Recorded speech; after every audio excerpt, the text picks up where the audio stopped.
சரணம் எம்பெருமானார் திருவடிகளே சரணம் ஜெய திருவடிகளே சரணம் விசைலேஷதயா பிரபாகம் தீபத்யாதி குணாந்தம் யதீந்திர பிரவணம் வந்தே ரம்யமானம் ஸ்ரீ லக்ஷ்மீநாத சமாரம்பாம் அஸ்மதாச்சார்ய பரியந்தாம் ஸ்ரீ பரம்பராம் யோ நித்யமச்சுதபராம் புஜை பிரத்மத்யாமோ நகஸ்வரிதராணி திருநாயே अस्मद्गुरो भगवतोऽस्य दयैकसिन्धोः रामानुजस्य चरणं शरणं प्रपद्ये मातापिता इव वयस्तनया विभूतिः सर्वं यदेव नियमेन मयानाम् आद्यस्य न कुलपते प्रभुराभिनः श्रीमत्पदङ्गीपरं नमामि नूतं सरस्य श्रीविशारदशेखर जीवावा भक्तादेव प्रकारयति त्रष्टां श्रीमत्पराङ्कुशं प्रणतोऽस्मि ीडानन्दस्तनिधिदटी सुप्तमत्तो कृष्णं पालाद्यपुष्पं श्रुतिसरसिरसिद्धमध्यापयन्ति मोक्षितायां सदिविकलितमध्यापदान्ते वदास्यै பூஜையே பாஸ்து துரியம் அந்த வயதுரை ஆண்டாள் பண்டது மாலை வருவதையும் இசையால் கொடுத்தாள் பாமாலை குமாரி சுடி கொடுத்தாளை சொல்லு சுடி கொடுத்தே மாவே ஆடியவர்களை நாடினீர்மே கடவர் இது என்னை மாற்றம் நான் கடவர்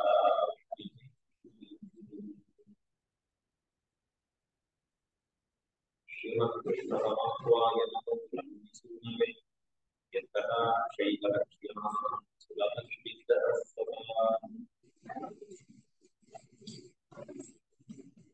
शिरनाथुடைய திருப்பாவை 3000 படி வியாக்கியானம் பெரியவாச்சார்களுடைய பிரதித்ததோட சேர்ந்து தொடர்ந்து பார்க்கக்கூடிய இருக்கிறோம். 23வது நாளாக 22வது வாசகம் அனுபவிக்கிறதுனால பேர் பெற்றிருக்கிறோம். நாம் ஆச்சாரியனுடைய திவ்ய கட்டாட்சத்தால்தான் ஆழ்ந்திருக்கக்கூடிய அர்த்தத்தை அறிய முற்படுகிறது. மேலெழுந்த வாரியா இருக்கிறத தெரிஞ்சுக்கிறது வேற, ஆனா ஆழ்ந்து அனுபவிக்கிறது அப்படிங்கிறது எல்லாருக்கும் கிட்டக்கூடிய பாக்கியம் இல்லை. என்னடா படிச்சிருக்க? அந்த காலத்து SLC சொல்லுவான். அந்த காலத்து அதேதான் இந்த காலத்து இருக்கு. அவர் அந்த காலம், நான் இந்த காலத்து SLC. அப்புறம் அதை கடந்து மேற்கொண்டு ஹையர் செகண்டரி சில பேர் போறாங்க, சில பேர் வெளியில் வந்துருக்காங்க. அதை கடந்து காலேஜ் லெவல் பல பேர் போறாங்க, சில பேர் வெளியில வந்துருக்காங்க. அதையும் கடந்து போஸ்ட் கிராஜுவேட் சில பேர் போறாங்க, பல பேர் வெளியில இருக்காங்க. ரொம்ப சில பேர் தான் அந்த டாக்டரேட்னு போய் படிக்கிறாங்க. இன்னும் வெளிநாடுகள்ல போனா போஸ்ட் டாக்டரேட் அப்படின்னு சொல்றாங்க. அது முடிச்சு கூட மேற்கொண்டு ஆராய்ச்சி படிப்பு முடிச்சு மேற்கொண்டு இன்னும் ஆராய்ச்சியை தொடரக்கூடிய படிப்புகள் இல்லை வெளிநாடுகள்.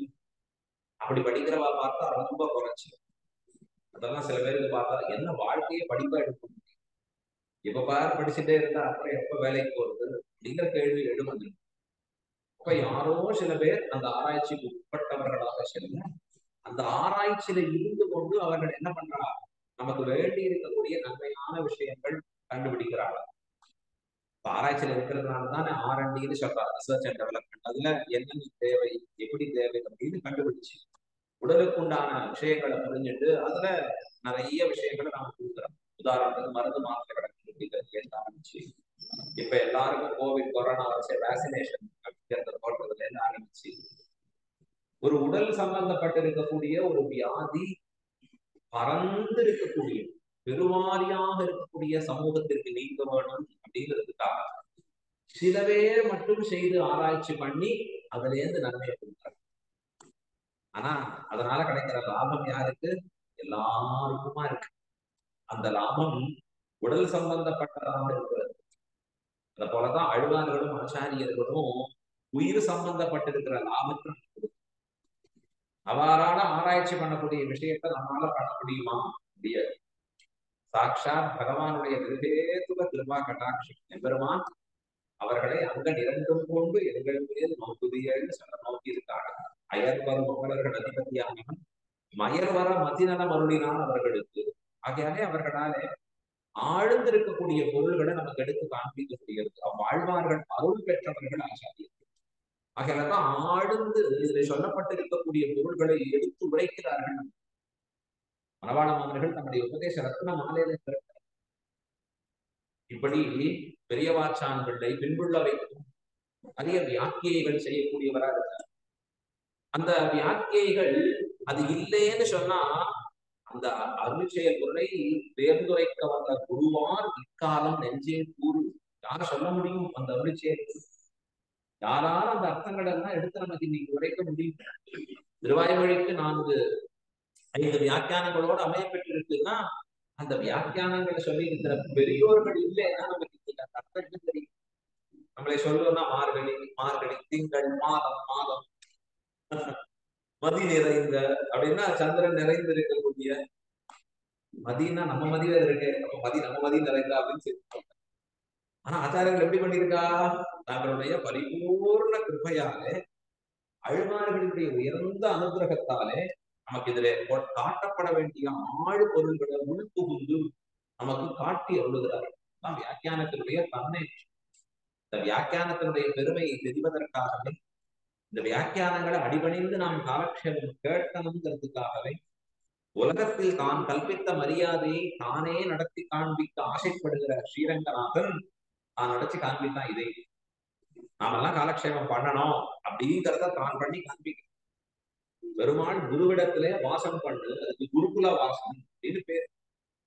எப்பொழுதுமே குருவிடத்திலே அடிபணிந்து இருக்கிற சிஷ்யன் தான் நல்ல கதியை அடையக்கூடியவனா இருக்கான். நல்ல அவனுடைய ஞானம் படுத்து இருக்கக்கூடியதா.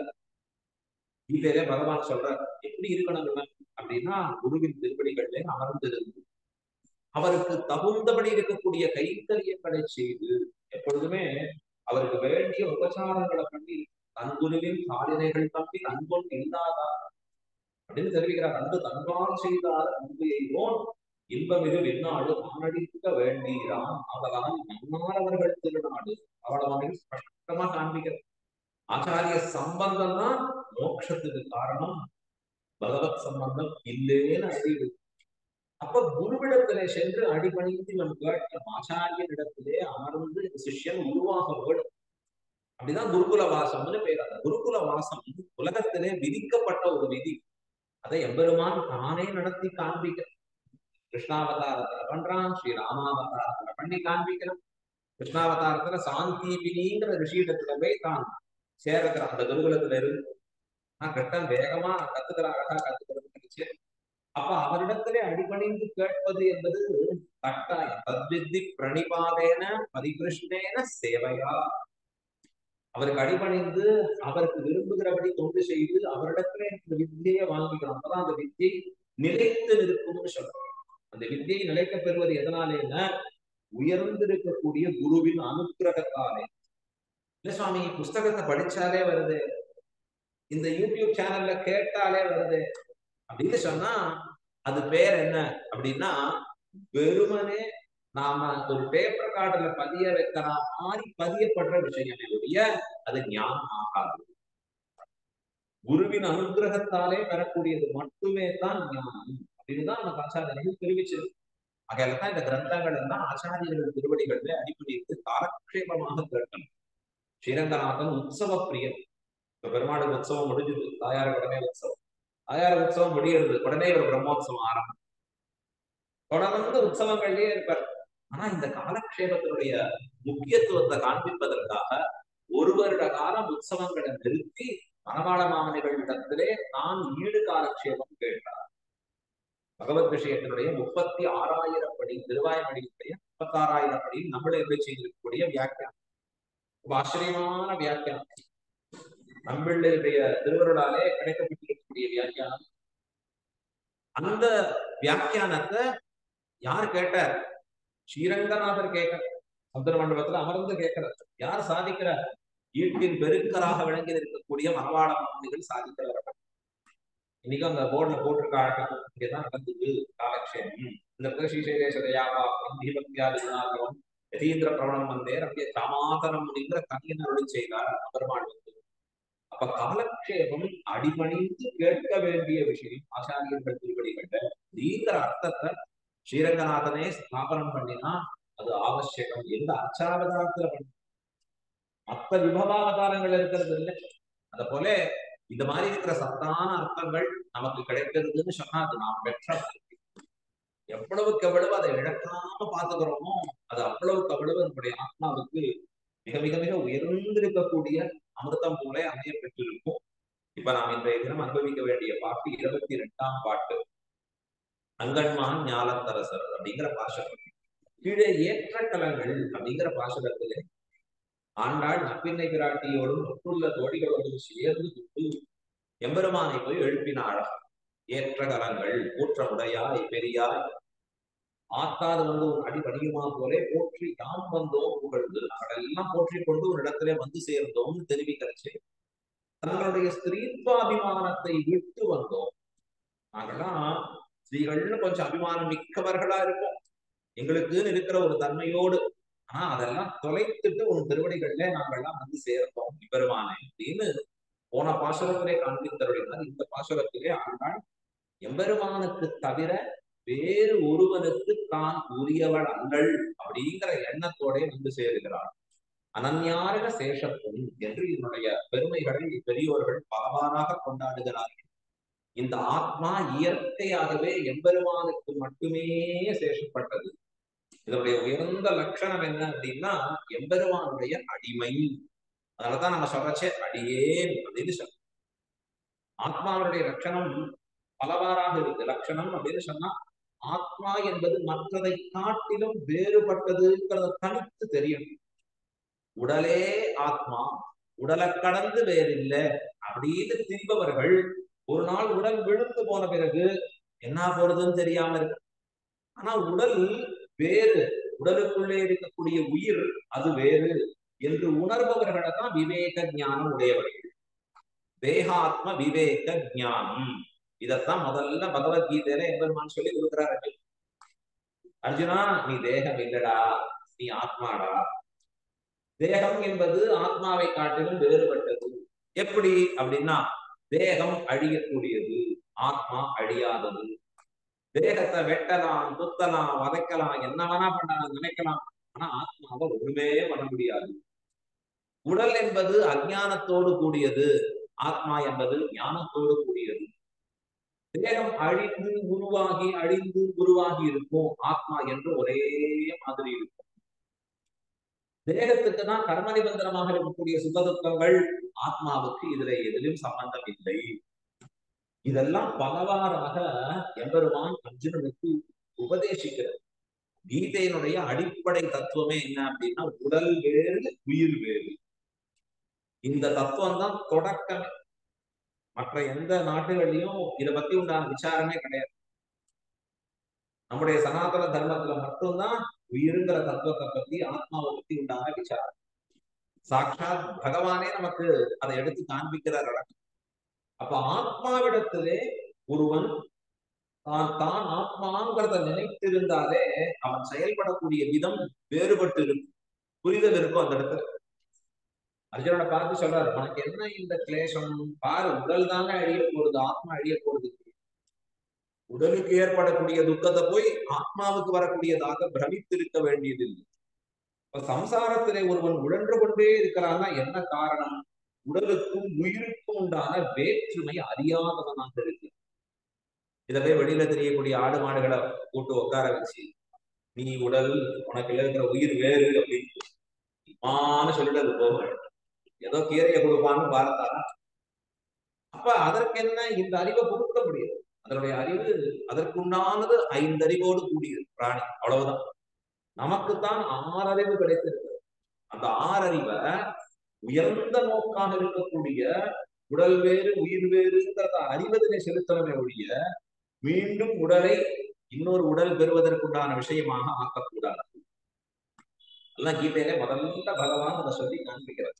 தேகாத்ம விவேக ஞானம் ரொம்ப ஓடி. உடல் வேறு ஆத்மா வேறுங்கிறது. அப்ப ஆத்மாங்கிறது எப்படிப்பட்டது? ஞானம் உடையது, ஆனந்தம் உடையது, அமலத்துவத்தோடு கூடியது, அப்படின்னா எந்தவித தோஷங்களும் அற்றது. இதுதான் ஆத்மாவினுடைய லட்சணம். ஆனா ஞானமுடையதா இருக்கக்கூடிய ஆத்மாவை இந்த சரீரத்துக்குள்ள போட்டு வைக்கிறதே இந்த சரீரத்தோட சம்பந்தப்பட்ட அஞ்ஞானமும் அங்க ஏற்படுது. ஒரு ரத்னம் பல பல பலன்னு ஜொலிக்கிறது, சகதியில விழுந்தெடுத்தோம்னா, சேறு சுழுந்தெடுத்தோம்னா, அது தன்னுடைய ஒளியெல்லாம் இழந்து கிடக்கிறா போலே ஆத்மா இந்த உடலுக்குள்ளே ஒளி இழந்து கிடக்கு. ஆத்மாவுடைய இயற்கையான லட்சணம் என்ன அப்படின்னா, இதை தெரிந்து கொள்வதற்குத்தான் சுவாமி ராமானுஜர் புறத்தாழ்வான அனுப்பு யார்கிட்ட திருக்கோட்டியூர் நம்மிடத்திலே போய் கேட்டுவார்கள். ஆத்மாவினுடைய சொரூப நிரூபக தர்மமாக இருக்கக்கூடியது என்ன? ஆத்மாவுடைய ஸ்வரூபம் தனித்தன்மை என்று சொல்லக்கூடியது என்ன அப்படின்னு புறப்பட்டு அனுப்புறார். பெருமானாருக்கு தெரியாததா? தெரியும். ஆச்சாரிய முக்கியன கேட்டு ஆச்சாரியன் நான் நினைக்கிறத சரின்னு அங்கீகாரம் பண்ணாதான் அது சரி. நாமா சொல்றது இல்லை. எப்பொழுதுமே சிவைஷ்ணவ சம்பிரதாயத்திலே பேசித்தே பேசும் ஏக கண்டர்கள். அவர்கள் சொன்னதைத்தான் இவ பின்மொழிகள். தனித்து தான் ஒன்று சொல்லுவது என்பது ஒரு நாளும் கூடாது. இப்ப அவரிடத்துல போய் கேட்டுன்னு வரோம் அனுப்புறார். புறத்தாழ்வான் புறப்பட்டு போனார் நேரா திருக்கோட்டியூர்ல. போய் திருக்கோட்டியூர் விழுந்து சேவிச்சார். அழ்வான் வந்திருக்கிறா, ரொம்ப சந்தோஷம் அப்படின்னா. ஆமா அடியன் அப்படின்னு. அங்க போ ததியாராதனை கைகறி இருக்குவார் பார் அப்படின்னாரு. நேரா உள்ள போனார். ததியாராதனைக்கு என்னென்ன வஸ்துக்கள் வேணுமோ அதை சாதிக்கிறது வச்சு அடுத்த நாள் காத்தால முடிச்சா நீ ஃபுல்லா முடிச்சு ராத்திரி முடிச்சு திருப்பி அடுத்த நாள் காத்தா வர இங்க சங்கதிக்கு போயிட்டு இந்த கைகறி பண்ண இப்படியே எப்படின்னாரு 6 மாத காலம் அப்படியே போயிட்டு என்னாச்சுன்னா அவரா எதற்கு வந்தாய் கேட்டா பதில் சொல்லு. இன்னைக்கு நிலைமையெல்லாம் எப்படி இருக்கு பாரு. எதற்கு வந்தாய் அப்படின்னு கேட்கணும். அவர் பார்த்து அது கேட்கல. எப்ப வரைக்கும் கேட்கல? 6 மாசமா கேட்டீங்க. இவர் பார்த்தார். இவருக்கு என்னன்னா அவர் கேட்கலையே, இங்க இருக்கிறவங்க அந்த சமம் இல்ல, தன் ஆச்சாரியனை பிரிந்து இருக்கிறீங்க. ராமானுஜர ஒரு நாளும் பிரிய மாட்டார். அஸ்மத்குரோஹோ பகவதோஸ்ய தயைக சிந்தோ ராமானுஜஸ்ய சரணம் சரணம் பிரபத்தியே என்று எப்பொழுதும் அவர் திருவடியினை கால்களில் அந்த திருவடியினை கால்களையே எல்லாமாக பற்றி இருக்கு புறத்தாழ். அங்காலே அந்த பிரிவு தாங்க முடியல அவருக்கு. அப்ப புறத்தாழ்வான் திருக்கோட்டியூர் நம்பியை சேவித்து அடியேன் திருவரங்கத்திற்கு விடை கொள்கிறேன். இப்ப கேட்டார், நீர் எதற்காக வந்தீர்? கிளம்புறேன்னு சொல்லச்சுதான் கேட்கிறேன். எதற்காக வந்தீர்? இல்ல எம்பெருமானார் ஆத்மாவினுடைய லட்சணம் என்னன்னு கேட்டு வர சொன்ன அப்படின்னு கேட்டுருச்சு. ஓ இதுவா? அழ்வார் அடியேனுள்ளான் உடலுள்ளான் என்பது கண்டாயே அப்படின்னா போயிட்டு வரும். பாக்கிய சுவாமி கிளம்பிட்டு எவ்வளவு நிமிஷம் ஆச்சு? 10 செகண்ட் ஆச்சு. அவர் சாதித்தது இவருக்கு புரிந்தது. அப்படியே பரம பாக்கியம் புறப்பட்டு போயிட்டார் கிளம்பி. இந்த 10 செகண்ட் வார்த்தைக்குதான் 6 மாத காலம் காத்திருந்தார். ஆத்மாவினுடைய லட்சணம் என்ன அப்படின்னு கேட்கறச்சே இத வேதாந்தங்கள் அர்த்தங்களை கொண்டு நிரூபணம் பண்ணியிருக்கா நம்முடைய ஆச்சாரியர்கள். இதை நம்முடைய ஆச்சாரியர்கள் நமக்கு ஒரு கிரமமாக வச்சிருக்காங்க. அதாவது சமாசிரம் பெற்று இவன் அந்த அர்த்தத்தை அறிய வேண்டும். இந்த உயர்ந்திருக்கக்கூடிய அர்த்தத்தை அப்படித்தான் பெற வேண்டும்ங்கிறத அர்த்தம் காண்பிக்கிறார் அழகா. அப்ப அதுவே இந்த ஆத்மாவினுடைய மிக முக்கியமான லட்சணம் இவனுக்கு எது காட்டப்படுகிறதுன்னா எம்பெருமானுக்கு அடியவனாக இருத்தல் அப்படிங்கிறத காண்பிக்கிறது. அவனை தவிர மற்றொருவருக்கு அடியவன் அப்படிங்கிற தன்மையற்றது இந்த ஆத்மா.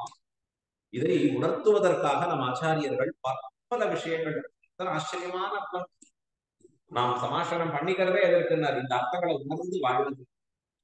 ஆச்சாரிய சம்பந்தம் நம்ம இதை உணர்த்தி ஆச்சாரியனோட சேர்க்கிறது எம்பெருமானோட சேர்ப்பிப்பதற்காக என்று காட்டுகிறது. ராமானுஜ சம்பந்தம் நமக்கு எதை காண்பிச்சு கொடுக்கணும்? அடியேன் ராமானுஜ தாசன் அப்படிங்கிறத காண்பிச்சு கொடுக்கணும். வாக்குல மட்டும் இல்லை, நம்முடைய மனசுலையும் செயற்கையும் அப்படி ஆக்கி கொடுக்கும்படியாக அமைய பெற வேண்டும். அப்படி எம்பெருமானுக்கே உற்றவர்களாக வரக்கூடிய நிலை தான் இந்த பாசுரம்.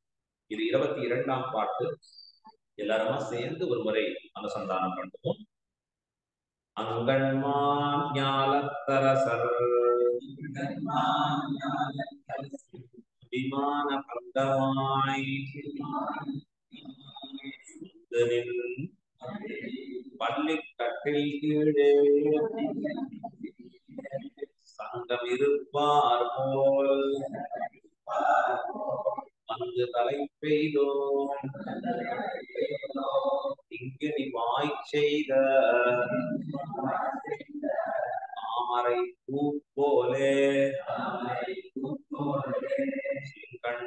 சிறிதே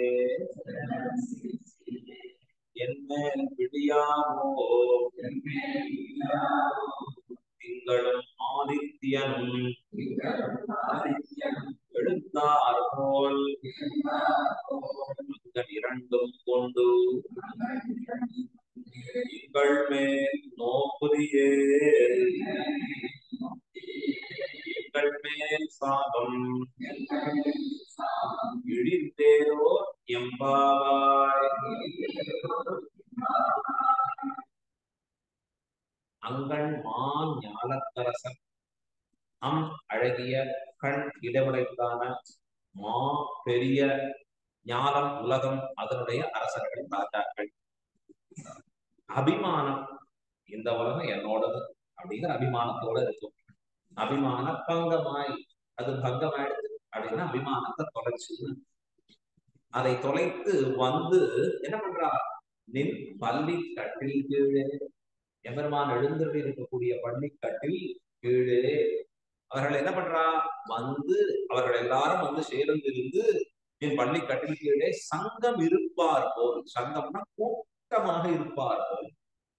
நாங்களும் அப்படி வந்து தலை பெய்தோம். நாங்களும் உன் திருவடியை வந்து சேர்ந்தோம்.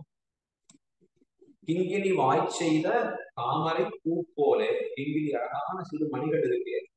அந்த மணிகளுடைய அந்த வாய் போல இருக்கக்கூடிய அழகிய திருக்கண்கள் எப்படி இருக்கு? தாமரை மலர்ந்தா போல இருக்கு பெருமானுடைய திருக்கண்கள். தாமரை பூ போல செங்கல் சிவந்து இருக்கக்கூடிய திருக்கண்கள் சிரிச்சிறிதே கொஞ்சம் கொஞ்சமா மெதுவா நிதானமா செங்கன் சிரிச்சிறிதே எம்மேல் விழியாவோ எங்கள் மேலே நீ விழித்தருள வேணும். திங்களும் ஆதித்யனும் எழுந்தார் போல். திங்கள் அப்படின்னு சொன்னா சந்திரன், ஆதித்யன்னு சொன்னா சூரியன், ஞாயிறுன்னு கூட சொல்லலாம். திங்களும் ஆதித்யனும் எழுந்தார் போல். அது எழுந்தார் போலே சந்திர சூரியர்கள் எழுந்தார் போலே அங்கண் அழகிய கண்கள் இரண்டும் கொண்டு இரண்டு திருக்கண்களையும் கொண்டு எங்கள் மேல் நோக்குதியே. எங்கள் மேல் நோக்குவாயாகி எங்கள் மேல் சாபம் இழிந்து எங்கள் மேல் இருக்கக்கூடிய சாபமானது தொலைந்து போயிடுது. சாபம்ங்கிறது இந்த இடத்துல துக்கம் அப்படின்னு அர்த்தம். எங்களுடைய துக்கமானது தொலைந்து நிற்கும் என்று காட்டி எழுதுகிறார்கள். இது பகவரே. இதற்கு வியாக்கியானம் எழுதுகிறார் பெரியவாச்சான்களே ரொம்ப ஆச்சரியமாக. அங்கண் ஞாலத்து அங்கண் ஞானம். இது பூமியினுடைய பத்தி தன்மையை சொல்ற. இது எப்படிப்பட்டதா இருக்கு அப்படின்னா அழகியதா இருக்கு, இடமுடைத்தாதாக இருக்கு. அது மட்டும் இல்ல, பெருசா இருக்கு இந்த பூமி. அங்கண் ஞானத்து அப்படின்னு காண்பிக்கிறது. அப்படின்னா எப்படி இருக்கு? பிரம்மா தொடங்கி கீழே இருக்கக்கூடிய சின்ன எறும்பு வரைக்கும் இது என்னோடது என்னோடதுன்னு அனுபவிக்கும்படியா அவர்களின் போக உபகரணங்களை கொண்டு அனுபவிக்கும்படியாக இருக்கிறது.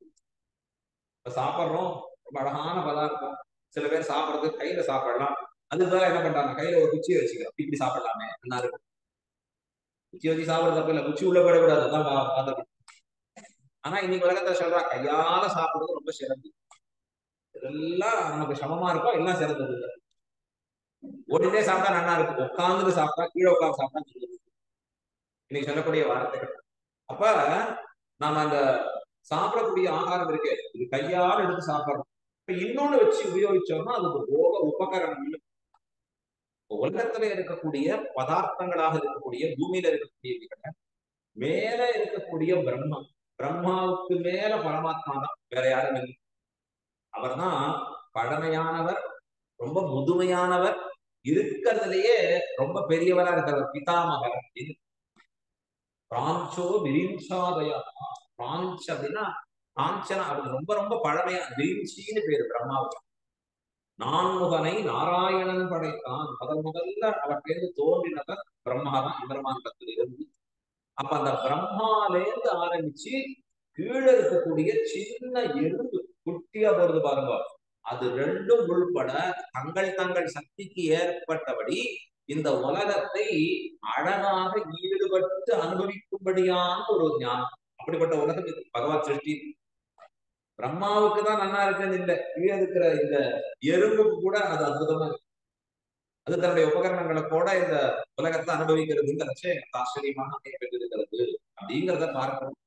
அப்ப அந்த அனுபவிக்கிறச்ச என்ன ஏற்படுகிறது அப்படின்னா, இதுல என்னுடையதுங்கிற புத்தி உண்டாது. ரொம்ப நாளா அதுல பழக்கம் ஏற்பட்டு ஏற்பட்டு யாருக்கு பிரம்மாலேருந்து ஆரம்பிச்சு கீழே இருக்கிற எறும்பு வரை. எறும்ப கூட பார்க்கலாமானா நல்லா அதை வாட்ச் பண்ணா தெரியும். அது தன்னுடைய பிளேஸுக்கு தன்னோட இடத்துக்கு தான் தான் போகணும். இன்னொருத்தர் வந்துடும். இங்கேயே பார்க்கலாமே, தெருக்கள்ல இருக்கிற நாய்களை பார்த்தாலே தெரியும். என் தெருக்கு நீ எப்படி வருவ அப்படின்னு சண்டையா இருக்கு. அப்ப இது இங்க இருக்கிற சாதாரண பிராணிகள் விஷயம் இல்ல, மேல இருக்கிற பிரம்மா வரைக்கும். அப்படின்னா அத்தனை பேருக்கும் இந்த நான் எனதுங்கிற தன்மையோடு கூடியதாக இருக்கு. அப்படிப்பட்ட அனுபவத்தை கொடுப்பதாக வைக்கப்பட்டிருக்கிறது தான் இந்த பிரகிருதி. அப்படி ஈர்க்கும்படியா இருக்கு. அது எப்படி இருக்கு? இவனுக்கு கவர்ந்து இழுக்கிறது. என்ன அழகா இருக்கு, என்ன அழகா இருக்கு, அனுபவிச்சுட்டே இருக்கலாம் போல் இருக்கே, அப்படி இருக்கு. பகவத் சிருஷ்டியே அப்படிப்பட்டதுன்னு காண்பிக்கிறது. எம்பெருமான் இதை சிருஷ்டித்தது எதற்காக? தன்னுடைய விளையாட்டுக்காக சிருஷ்டி. இதுக்கு லீலா விபூதி அப்படின்னு பேர். லீலா விபூதி அப்படின்னு சொன்னா எம்பெருமானுடைய விளையாட்டுக்காக படைக்கப்பட்டிருக்கக்கூடிய உலகங்கள். இதெல்லாம் படைத்து ரட்சித்து அழித்து போக வேண்டிய உலகம். இந்த உலகத்துல நம்ம வச்சு பார்க்கறத எதற்கு அப்படின்னா, இந்த உலகத்துல நம்முடைய ஆசைகள் எந்த அளவுக்கு இருக்கு, எந்த அளவுக்கு நீங்க பெறுகிறது. இங்க ஆசைகள் நீங்கினாத்தான் பரமபதத்துல இருக்கக்கூடிய ஆசை மேலெழுந்து இருக்கு. அதான் ஆழ்வார் முதல் பாசனத்திலே பொய்நின்ன ஞானம் பொல்லா ஒழுக்கு அழுக்குடம்பு இன்னின்ன நீர்மை இனியாம் உறாமை. எத்தனை இடங்களை சொல்றார். ஓ உலகினது இயல்பே, நாட்டாரோடு இயல் ஒழிந்தேன் வேண்டாம் எனக்கு இந்த உலகத்துல ஏன் வச்சிருக்க. எத்தனை இடங்கள் ஆழ்வார் கதை பார்க்கறச்சே என்ன ஆழ்வீர், எங்களுக்கு எல்லாம் சௌகரியமா இருக்கு, உமக்கு என்ன இப்படி அப்படின்னா பரமபதத்துல ஏற்பட்டு இருக்கக்கூடிய ஆசை, இங்க இருக்கக்கூடிய வெறுப்பு, இந்த ரெண்டும் சேர்த்துதான் அழுவாருக்கு பரமபதம் போகணுங்கிற எண்ணம் அங்க போய் சேர்ந்து இருக்கு. அழகு நமக்கு எப்படி இந்த பரமபதம் போகணும், இந்த உலகமும் நல்லா தான் இருக்கு, இதுல கூட கொஞ்சம் சுகமா தான் இருக்கு, கொஞ்சம் ஹாப்பியா தான் போயிட்டு இருக்கு அப்படின்னு தோன்றபடியா. அது அப்படிப்பட்டதான உலகம் ரொம்ப அழகியதாக இருக்கிறது, இடமுடைத்தாக இருக்கிறது. ராஜாக்களுடைய போர்கள்லாம் பார்த்தேன்னா என்ன, சின்ன சின்ன இடத்துக்கு ஏற்பட்ட சண்டை. எவ்வளவு பெரிய மகாபாரத போர் ஏற்பட்டது. மகாபாரத போர் ஏற்பட்டிருக்க வேண்டியது. எத்தனை பேர் மாண்டு போனார்கள். பகவத் சங்கல்பம் எல்லாரையும் துவம்சிக்கணும். அவன் காமிக்கிறான், நம்முடைய விஸ்வரூபத்துல காமிக்கிறான். அர்ஜுனா பார் அப்படிங்கிறது என்ன தெரியுதுன்னா, ஐயோ எல்லாம் வாய்ப்புல போட்டுருக்கான். தேவையான திருவாய்க்குள்ள அத்தனை பேரும் ரத்னசோஷரோட இருக்கு. பயம் ஏற்படுகிறது. அர்ஜுனன் சொல்றாரு, வர்ணிக்கிறார். பீஷ்மர் துரோணர் எல்லாம் போறான். இங்க முடிவு பண்ணிட்டேன், இவர்களை எல்லாரையும் நாசம் செய்வது என்று முடிவு பண்ணிட்டேன். ஏன்னா அந்த பெருமையை நீ சேர்த்துக்கோடாங்கிற, நீ போர் பண்ணி உனக்கு சேர்த்துக்கோ அந்த பெருமை. ஆனா என் சங்கல்பம் இதுவாயிற்று. எதற்காக பூமிக்கு 5 வீடு கொடுன்னு கேட்டான். கடைசியா கட்டி கேட்கச்சு. அவன் என்ன சொன்னான், ஒரு குண்டூசி இடம் கூட தொடர்பாங்க. அதுக்காக என்னாச்சு, பெரிய போர் வெடித்தது. அதுல எத்தனை லட்சம் கோடிக்கணக்கான ஜனங்கள் அழிந்தாங்க. பார்க்கிறோம், 2 பக்கத்துலயும் சேனையில நாசம் இருக்குது. ஏன்னா அந்த பிருத்திவியில அப்படி ஒரு ஆசை உண்டாங்க. அங்கன்மா அஞ்ஞானத்து, இந்த பிருத்திவியில இவனுக்கு ஏற்பட்டு இருக்கக்கூடிய இந்த ஆசையில தன்னையே அப்படியே இதுல போய் வச்சுட்டு இருக்கான். இதை ஏன் உண்டாக்குறான் எம்பெருமான்னா, இதுல இருந்து ஆசை நீங்கினாத்தான் நீ அங்கேயே வர முடியுங்கிற. அற்றது பற்றென்று உற்றது வீடு அப்படிங்கிற, வீடுவின் முற்றமும் வீடு செய்து உம்முயிர் வீடுடையானை வீடு செய்வினே. முற்றமும் விடுவின் விடுவின் அப்படிங்கிறார். இப்ப எம்பெருமானிடத்திலே ஆசை மிகுந்து இருக்க வேண்டும். இப்ப மற்ற விஷயங்களிலே ஆசை குறைந்து இருக்க வேண்டும். இப்படி குறைந்து இருக்கும்படியா இந்த பிரகிருதி பண்ணுமான்னா பண்ணவே தெரிவிக்கிறார் ஆழ்வார். தெரிவறிய அளவில்லா சிற்றின்பம் அனுபவிக்க அனுபவிக்க இன்னும் அனுபவிக்கணுங்கிறது தான் நேரெடுத்த வாழியா தோண்டிலே இருக்கு. எப்ப இவனுக்கு அதுல இருந்து நீங்கும்படியா இருக்கும், விவேக ஞானம் பிறக்க. விவேக ஞானம் என்ன, உடல் வேறு ஆத்மா வேறு. உடல்ல மாட்டிட்டோம்னா திருப்பி திருப்பி சம்சாரத்திலேயே தான் இருக்கணும். ஆத்மாவை கரை சேர்ப்பதற்கு வழிங்கிறது எம்பெருமான் திருவடிகளை அடைவது. அப்படிங்கிற விவேக ஞானம் உண்டாகி உண்டாகி பிறகவனுக்கு ஞானம் ஏற்படும். இந்த ராஜாக்களுக்கெல்லாம் இப்ப யோசிச்சு பாருங்க, பிரம்மாவுக்கு யோசிச்சு பாருங்க. பிரம்மா ஒரு அண்டத்துக்கு அதிபதி. அவர் நிலைமை யோசிச்சு பாருங்க. அவருக்கு தலை வெயிட் எவ்வளவு இருக்கும், இத்தனையும் ஒரு தலை இல்லை 4 தலையோட இருக்கு. எத்தனை இருக்கும் முழுக்க, எல்லாம் என்னுடையது, நான் சொல்றதுதான் இங்க, நான் சொல்றது நடத்தியாங்க இங்க அப்படின்னு இருக்கக்கூடியவர் பிரம்மா. இப்ப அவர் கீழே இருக்கிற அத்தனை தேவதைகள் ருத்ரன், இந்திரன், மற்றுமுண்டா இருக்கக்கூடிய வாயு, வருணன், எத்தனை பேர் இருக்கா, அத்தனை தேவதைகளும் அவரவர்கள் இது தங்கள் தங்களுடைய இது என்னுடையது என்னுடையதுன்ற அபிமானத்தோட இருக்கிறார்கள். அங்கன்மான் ஞான அபிமானம் தொலைக்கிறது இருக்கு, அது சுலபமான விஷயம். ஸ்ரீராம அவதாரத்துல எம்பெருமான் அதை தொலைத்தான். ராஜ்யம் உனக்கு பட்டாபிஷேகம் நாளைக்கு முடிசூட்ட போறோம் வான்னு அடைக்கிறான். சந்தோஷமா எம்பெருமான் உள்ள போயிட்டு வெளில வர, உனக்கு ராஜ்யம் இல்ல நீ வெளியில போகலாம். எங்க போகலாம் வெளியில, என்ன காட்டுக்கு போகலாம். போச்சு எப்படி போகணும், கைகை ரூல் சொல்றா, மர உரி தரித்து போக வேண்டும், வேற எதையும் நினைச்சுட்டு போயிடக்கூடாது. அவளுக்கு என்ன இருக்கிற நகையை 2 3 எடுத்து போயிடுவாங்க தெரியல. சீத்தையும் அப்படிதான் போடுங்கிறான். ஆக்ஷேபிக்கிறா யாரும், விராட்டியை பார்த்து அப்படி சொல்றதா, எப்படிப்பட்ட வளவன் ராஜ மகிழ்ச்சி வளவா அப்படி போய் சொல்ல முடியா. இதெல்லாம் அங்க ஏற்படுகிற சர்ச்சை. எம்பெருமான் ராஜ்யம் இல்லேன்னு சொல்லி திருப்பி அனுப்புறான். அப்பயும் அவனுடைய திருமணம் எப்படி இருக்குன்னா, அப்போதலர்ந்த தாமரையை ஒத்ததம்.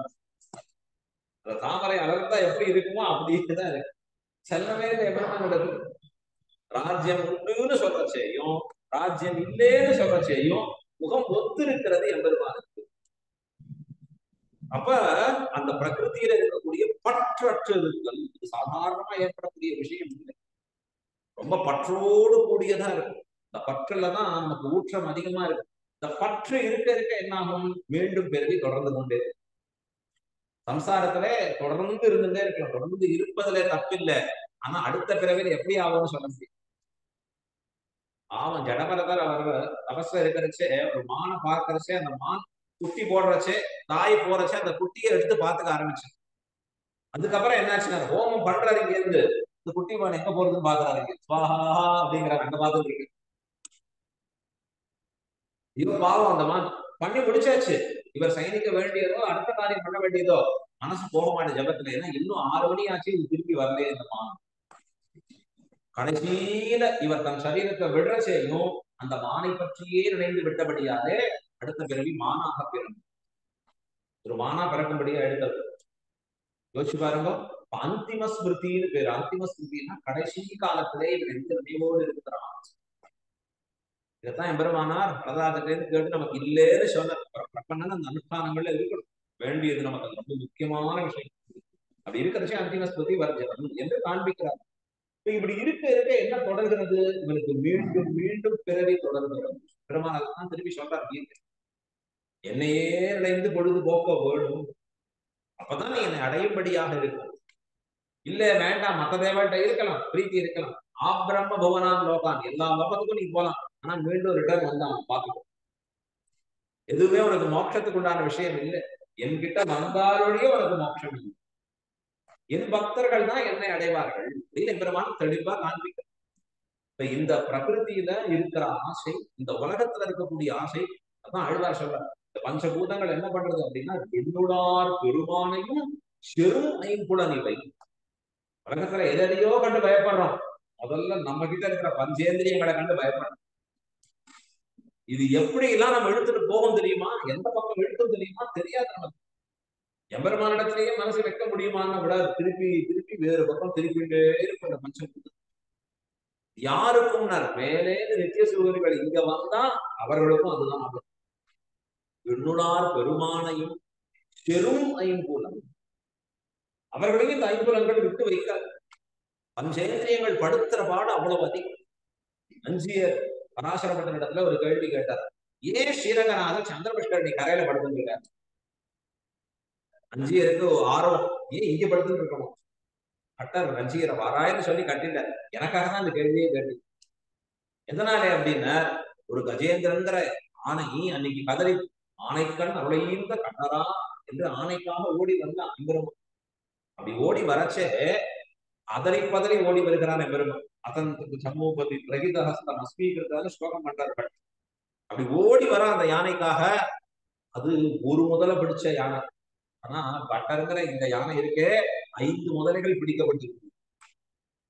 5 முதல்ல பிடிச்சு இழுத்துட்டு இருக்கு, உள்ள இழுத்துட்டு இருக்கு. அங்க எங்க இருக்கு அப்படின்னா, நான் பிறந்திருக்கிறது சந்திரபுஷ்கரணி கரையில இருக்கு, எனக்காக தான் எம்பெருமான் காப்பாத்துறதுக்காக இங்கேயே படுத்துட்டு இருக்க.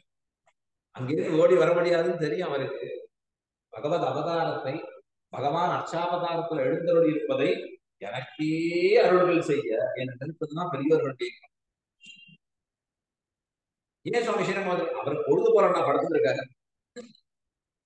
அப்படின்னா மற்றவர்கள் இவர்கள் எப்படி நினைப்பார்? ஞானிகளும் பக்தர்களும் அடியார்களும் எப்படி நினைப்பார்னா, எனக்கே அருள்கள் செய்யும், எனக்கே அனுகிரகம் பண்றதுனால இங்க வந்து இருக்கிறது அப்படின்னு காண்பிக்கிறார். அப்ப 5 முதலைகள் இந்திரியங்கள் இருக்கு.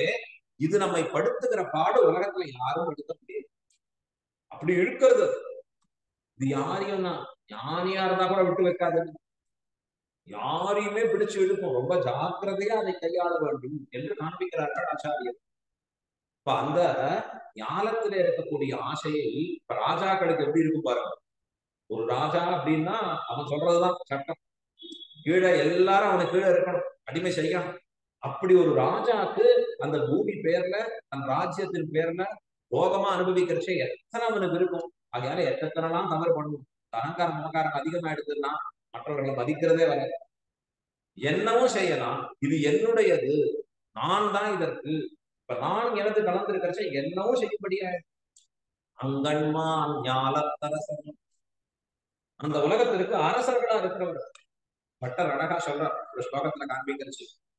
என்ன அப்படின்னா, பேரரசன் ஒருவன் வருகிறான். அரசர்களே பல அரசர்கள். சிற்றரசன், அதுக்கு கீழே அவனுக்கு கீழே சிறு கொஞ்சம் பகுதியை மட்டும் ஆளக்கூடியவன்.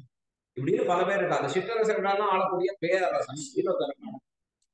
அப்ப ஒரு பேரரசன் யானை மீது வருகிறான். தன்னுடைய பட்டத்து யானை மீது பவனி வருகிற போது அவன் அப்படி நிமிர்ந்து வரான். அந்த இடத்துல இந்த நிமிர்ந்து வரச்ச எப்படி இருக்கு அப்படின்னா, ரத்னங்களா தொங்க விட்டு இருக்கான். இந்த யானை மேல உட்கார்ந்து இருக்கிறச்ச அந்த கொடையின் கீழே இருக்கிற ரத்னம் இவன் தலைமுடி தங்க கிரீடத்தோட வரா இருந்து சப்தம் எழுப்புகிறது. கீழே யாரோ ஒரு தரித்திரன் நிக்கிறான். சிற்றரசர்களும் நிக்கிறான். என்னன்னா, ராஜா ஒரு முறை நம்ம பார்க்க மாட்டாங்க பேரரசர். ஆனா இவன் எப்படி வரான்னா, நேரம் அப்படி பார்த்துட்டு போறான். ஏகோ முக்தாத பத்திர பிரசல அதிகாரி மூலிர் மனுஷியா திருப்பிய தந்தாவலஸ்தோ நகனைசி நதாமியக்கலம் சோனிவான் என்று ஸ்லோகத்துல வர்ணிக்கிறார் பராசரன் ஸ்ரீகுண கோஷத்துக்கு. அவன் சிற்றரசர்களையே பார்க்கல, தரித்திரனோ தலைக்கிறான். அவனையா பார்க்க தரித்திரன் நினைக்கிறான், இவர் ஏதோ அழகுக்கு தொங்க விட்டுருக்காரு, அதை ஒன்ன கொடுத்தா நம்ம வாழ்க்கைய வாழ்ந்து போயிடு, நம்ம வாழ்க்கையே வாழ்ந்துடலாம், கவலையே இந்த குடும்பம் எல்லாம் நிம்மதியாயிடும். ஒன்னும் திரும்புறா போல இல்லை. நேரம் அப்படி பார்த்துன்னு வரான். ஏண்டான்னா, நான் தான் எல்லாத்துக்கும் எனக்கு அடிப்படை இருந்தவன் இவன் தான் சிற்றரசன்னா, இவன் என்ன கவனிக்கிறாங்க. அப்ப அங்கன்மான் ஞானத்து அரசர் ராஜாக்களுக்கு எப்படி இருக்கும் அபிமானம். நான் என்பது என்னுடையது என்பது அவனுக்கு என்ன ஆச்சுன்னா, ஏதோ ஒரு சமயத்திலே அவனுக்கு ஏற்பட்டு இருக்கக்கூடிய ஆபத்துகளோ இல்ல போர் புரிதல்ல அவனுக்கு ஏற்படுகிற தோல்வியாலையோ அவன் என்ன ஆச்சுன்னா, இந்த அபிமான பங்கமானை அவனுக்கு அங்கன்மா ஞானத்துல அரசருக்கு ஏற்பட்ட அபிமானம் என்ன எடுத்துனா பங்கமாகி நிற்கிறது, தொலையும்படியாக ஆகி நிற்கிறது. தான் பட்ட எளிவர். நம்ம பாரத தேசத்துல பாருங்க, ராஜாக்கள் எல்லாம் ஒரு காலம் வரைக்கும் ஆழ்வான். ஆண்ட பிறகு என்ன பண்ணுவான்னா, அடுத்தது பொறுப்பை கொடுத்துட்டு கிளம்பிடு. ரொம்ப ஆச்சரியம். அகண்ட பாரதமா கொண்டு வந்தது சாணக்கியன் கொண்டு வந்தான். அதுக்கு முன்னாடி இருக்கக்கூடிய புராண பெரியோர்கள்லாம் இருந்தான். அதுக்கப்புறம் அந்த மாதிரி இல்லை. ஆனா சாணக்கியன் அகண்ட பாரதத்தை ஆசைப்பட்டான். சந்திரகுப்த மௌரியனை உருவாக்கினான். அகண்ட பாரதம் கொண்டு வந்தா ஆச்சரியம். சின்ன வயசுல இருந்து அவனை எப்படி உருவாக்கி கொண்டு வந்திருக்கிற விஷயங்கள் அத்தியுதம். கொண்டு வந்து சீக்கிரமாவே அவன் ஆளும்படியா பண்ணிட்டான். நல்லா ராஜ்யத்தை ஆளுன்னு இருக்கான். பண்றால முடிவு பண்ணிட்டான், என் பையன் இதை கொடுக்குறேன், நான் கிளம்புறேன். அவன் பையனுக்கு பையன் பேரன் இவனுக்கு எல்லாம் சாணக்கியன் தான் குருவா இருக்கான். ரொம்ப ஆச்சரியம். அது அவர்களுக்கு போறன்னு வந்துடும், அவ்வளவுதான். இது வரைக்கும் ஆச்சு, இனிமே எனக்கு வேணும். நான் பாட்டுக்கு காட்டுல போய் தபஸ் பண்ண போயிடுறேன், எனக்கு மற்ற விஷயங்கள் ஆசை இல்லை. இப்ப இத போல ராஜாக்களுக்கு போர் ஏற்பட்டு அதுல தோல்வி ஏற்பட்டு கஷ்டங்கள் ஏற்படுச்சு. என்ன ஆகுது, அபிமான பங்கம். அந்த அபிமானம் முழுவதும் தொலைந்து போகிறது. என்ன நினைச்சிருந்தோம், நாம தான் பெரியதுன்னு நினைச்சிருந்தோமே, நீங்க ஒண்ணுமே இல்லையே, இப்படி ஒண்ணும் இல்லாதவனா ஆகி இருக்கிறோமே. அழ்வார் சொன்னார் அழகா பாசுரத்தில், ஒரு நாயகமாய் ஓட உலகுடன் ஆண்டவர் தாங்கள் தான் ராஜாக்கள்னு சொல்லி உலகத்தையே ஆண்டவர்கள்னா என்னாச்சு அவர்களுக்கு? கருணாய் கவர்ந்த காலம். அவர்கள் தங்கள் ராஜ்யத்தை ராஜ்யம்னு இருந்தாலே குடிபறிக்கிறவங்க சுத்தி இருக்கான்னு அர்த்தம். சாமரம் போடுறான்னாலே வாழ்த்து பாடுறான்னாலே வேற ஏதாவது பண்ண போறான்னு அர்த்தம். நமக்கு எப்ப கிடைக்கும், நமக்கு எப்ப கிடைக்கும். இன்னும் பல பேர் ஹிஸ்டரியை பார்த்தேன்னா பசங்களே விஷம் வச்சு கொண்டது இருக்கு, கூட இருக்கிற மந்திரியே அவரை காலி பண்ணது இருக்கு. இத்தனை வரும் பூர்த்தியா இவ்வளவு அந்த ராஜ்யத்துக்கு இருக்கக்கூடிய ஆபத்துகள் நான் பார்க்கலாம். அப்ப அந்த ராஜாக்கள் சுத்தி இத்தனை ஆபத்துகளோட தான் வாழ்ந்து இருக்கணும். அதுல நடுவுல எங்கேயோ போகலாம் பாத்துக்கோங்க, எங்க இருக்க போறது? அப்ப அந்த ராஜாக்களுக்கு இத்தனை அபிமானம் இருக்கிறச்சே அந்த அபிமான பங்கமாய் அந்த அபிமானங்கள் எல்லாம் நான் எனது என்னுடைய ராஜ்யம்ங்கிறது போகும்படியான ஒரு நிலை ஏற்பட்டு அபிமான பங்கமாய் வந்து நின் பள்ளிக்கட்டில் கீழே எமரமான சைனித்திருக்கக்கூடிய பள்ளி கட்டில் கீழே அவர்கள் அத்தனை பேரும் வந்து நிற்கிறார்கள். அபிமானத்தை தொலைத்து தாங்கள் பட்ட எளிவரும். ஓ எத்தனை இதனால நம்ம கஷ்டப்பட்டோம், எவ்வளவு அவமானப்பட்டிருக்கோம், எப்படி நின்றுருக்கோம் அது அப்படின்னு அதை நினைத்து கொண்டு வந்து நிற்கிறார்களா இப்ரஹாமே கட்டில் கீழே என் பள்ளி கட்டில் கீழே. சங்கம் இருப்பாரோ, சங்கம்னா கூட்டம் கூட்டமாக வந்து நிற்கிறார்கள் அத்தனை பேர். சங்கம் தமிழ் சங்கம்னு சொல்றோம், சங்கம்னா கூட்டம் அப்படின்னு சொல்றோம். சங்கம் தமிழ் மாலை 30 தப்பானே. சங்கம் கூட்டமாக இவர்கள் அத்தனை பேரும் வந்து நிற்கிறார்கள். எம்பெருமான் அவர்களுக்கு மீண்டும் ராஜ்யத்தை கொடுக்கிறேன் போம்னா வேண்டாம். யார் கேட்டா இந்த ராஜ்யம்? நமக்கு இனிமே இந்த ராஜ்யமே வேண்டாம். ஐயோ தலை ஏதோ கணம் நினைச்சோம், இல்ல தலை பாரம். தலைக்கு அது என்ன ஏற்படுகிறது? கிரீடம்ங்கிறது பெரிய பொறுப்பை சுமக்கரிச்சே கட்டங்களையும் சேர்த்து சுமக்கும்படியா இருக்கு. அங்கே உணர்ந்தவர்கள் என்ன வார்த்தை சொல்றா? வேண்டாம்.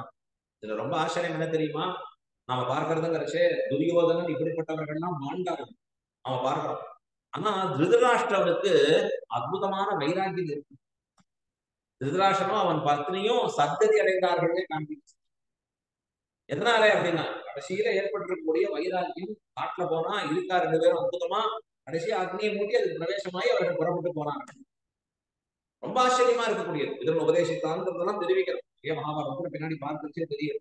அப்ப வைராக்கியத்தாலே உலக விஷயங்கள்ல ஏற்படுகிற விரக்தியாலே இவன் சத்கதி அடைகிறான். இப்ப அந்த சத்கதிய அடைந்தவர்களா அந்த ராஜாக்கள்லாம் போறப்பா. எதனாலே வாழ் வந்தது? தத்துவ ஞானம் எல்லாம் கேட்டு வந்துதா? விவேக ஞானம் பெற்றாரானா? இல்ல, தாங்கள் பட்ட எளிவரவர் நினைச்சா வேண்டாம், இனிமே இந்த ராஜ்யம் வேண்டாம். எத்தனை அவமானப்படணும், எத்தனை சங்கடங்களா, ஐயோ போரும் போரும் போரும். கவர்மெண்ட் ஆபீஸ்ல ரிட்டையர்ட் ஆயிட்டு சில பேர் வருவா, ரொம்ப நேர்மையா இருந்தது. கொஞ்சம் அந்த பக்கம் இனிமே தலை வச்சு அந்த பக்கம் போரும்பா, இவ்வளவு வருஷம் போரும் உழைச்சி கொட்டியாச்சு, இனிமே பென்ஷன் வரதா போரும். ஏன்னா அங்க போனா இன்னும் தலைவலி. நாம நினைச்சிட்டு இருக்கோம் அவருக்கு என்ன சார் பதவியில அப்படி, அதுல என்ன கட்டம்னு அவருக்கு தான் தெரியும். கார்ல போறவாள பார்த்து சந்தோஷப்பட்டு இருக்கோம், என்ன ஆச்சரியமா என்னமா கார்ல போறாரு, அங்க என்ன கட்டம்னு அவருக்கு தான் தெரியும். இப்ப அபிமான பங்கமாய் வந்து நின் பள்ளி கட்டில் கீழே, உடைய பள்ளி கட்டில் கீழே அவர்கள் எல்லாரும் வந்து நின்றார்கள், வந்து நிற்கிறார்கள். அந்த சங்கம் இருப்பார் போல் வந்து தலை பெய்தோம். சங்கம்னா கூட்டமாக அவர்கள் சேர்ந்து வருகிறார் போல நாங்களும் வந்து தலை பெய்தோம். பெருமாள் ராஜ்யத்தை கொடுத்து போங்கோன்னு சொன்னா கூட அது வேண்டாம்னு சொல்லுகிறார்கள். அதுல ஏற்படக்கூடிய அனுபவத்தாலே இனி அது வேண்டாம், உன் திருவடிதான் எங்களுக்கு எல்லாம் என்று நிற்கிறார்கள். விட்டது மறுவருடாதபடி விட வேண்டும். சில பேர் அடிக்கடி விடுறதுன்னு சொல்லுவோம்.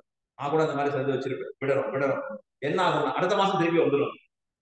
என்ன விடணும்னு சொன்னேன் இல்ல, அதுதான் அடுத்த மாசமும் ட்ரை பண்ணணும்னு பார்த்துட்டு இருக்கேன். ஒருத்தர் ஆத்துக்கு போனேன், நான் விட்டுதான் இருந்தேன், அவர் கப்பல் பண்ணி இந்தாங்க குடிங்கோன்னு போச்சு. இந்த விடுறது விடுறது விடுறதுன்னு சொல்லிட்டே இருக்கிறது எப்படி இருக்கணும்? நான் மறுவருடா ஆகப்படி விடுகை, ருச்சி வாசனையோட விடுகை, லஜ்ஜித்து விடுகை, வெட்கப்பட்டு விடணும் விடுறதுன்னு. அப்படி ஏற்பட வேண்டும் என்று காண்பிக்கிற ரகம் சர்வதர்மான் பரித்தியஜ்ய என்று தெரிவிக்கிறார். அது போல அபிமான பங்கமாய் வந்து என் பள்ளி கட்டில் கீழே சங்கம் இருப்பார் போல் வந்து தலை பெய்தோம். நாங்கள் எல்லாரும் வந்து தலை பெய்தோம், உன் திருவடி கீழே வந்து புகுத்தோம். அவர்களை போலையா நீங்களும் அப்படின்னா, அவர்கள் தாங்கள் பட்ட எளிவரவாலே இல்ல அன்புக்கு தோத்து வந்தார்கள், நாங்களெல்லாம் குணத்துக்கு தோற்று வந்தோம். தேவரீருக்கு பல்லாண்டு பாடுகைக்காக வந்தோம், தேக ஆத்ம விவேக ஞானத்தை உணர்ந்து வந்தோம், வந்து தலை பெய்தோம். நாங்கள் வந்ததுக்கும் அவர்கள் வந்ததுக்கும் வித்தியாசம் இருக்கு. அவர்களுக்கும் எங்களுக்கும் அபிமானம் போச்சு, வாஸ்தவம். அவர்களுக்கு ராஜ்யத்திற்கு அபிமானம் போச்சு, எங்களுக்கு ஸ்ரீத்வா அபிமானம் போச்சு. ஆனா அவர்களுக்கு ஏற்பட்டது என்னன்னா, இனிமே வெளியில போனா எங்களுக்கு இங்க வந்தாதான் சுகம், தேவரின் திருவடியில இருந்தாதான் சுகம்னு வந்தோம். திருவடி கீழ் வாழ்ச்சி, தாழ்ச்சி மற்ற எங்கும் தவிர்ந்து நின் காலினை கீழ் வாழ்ச்சி. அழ்வார் கேட்கிறார், யான் சேரும் வகை அருளாய் வந்து, பெருமானே எங்களுக்கு அருளை. அதனாலதான் ரங்கநாதர் அவர் திருவடி கீழே வச்சுக்கிறார். அந்த திருவடி கீழே இருக்காரு ஆழ்வார், அதுக்கு பேர் தான் வாழ்ச்சி. மத்ததெல்லாம் என்னன்னா தாழ்ச்சி. தாழ்ச்சி தொலையணும், தான் வாழ்ச்சி பெற வேண்டும்.